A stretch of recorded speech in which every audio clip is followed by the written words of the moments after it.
With the villagers' blessing, Yohan and Sera venture into the abandoned chief's storage room. The heavy wooden door creaks open, releasing a wave of forgotten time and musty secrets. Dust motes dance in the faint light, illuminating the path to an aged wooden chest obscured by tree bark. Inside the chest, they discover a copy of the ancient pact between humans and the spirit of the lake, a sacred plate, and a warning carved into bark. Whoever takes the sacred water without permission shall awaken the ancient slumber. A chilling warning echoes through the silent room. Disturbing the sacred water invites a vengeful awakening. In the village hall, sunlight streams through the aged wooden walls, illuminating the scene as Amabenu sits across from Yohan and Sera. Amabenu recounts. Decades ago, the then chief moved the sacred stone from the lake bed to the village hall to allow development by the government and mining companies. She continues, her voice laced with warning. They thought it was just a symbol, but ever since, the harvest seasons have become irregular. Sudden deaths have increased, and children have begun dreaming of a figure in the water. Amabenu concludes, her tone shifting to hope. It's not a curse, it's a calling.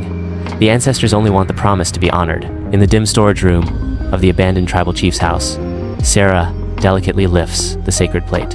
A faint crack mars its surface, a harbinger of ominous events. Sera's expression darkens as she observes.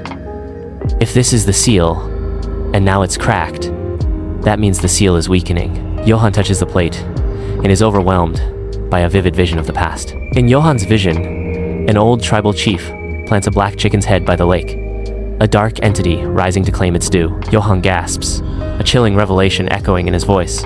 This wasn't just a peace pact. It was a blood covenant. Under a sky pierced by cold stars, an ominous wind whispers through the village, stirring dust and dread. Fear grips the villagers as they gather by the rising lake, the water's unnatural swell mirroring their growing unease. From the hilltop temple, a deep gong reverberates, its sound seemingly self-summoned, heralding impending doom. Amabenu emerges, her face a stark mask of grim resolve, as she prepares to confront the encroaching darkness. Her voice cuts through the night. The covenant is broken, she warns.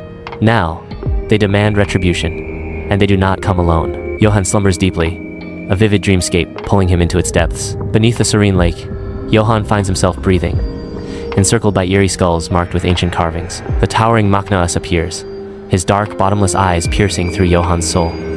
Your ancestors bound us, and now that bond is broken. Maknaus continues, you are the last of the line of promise.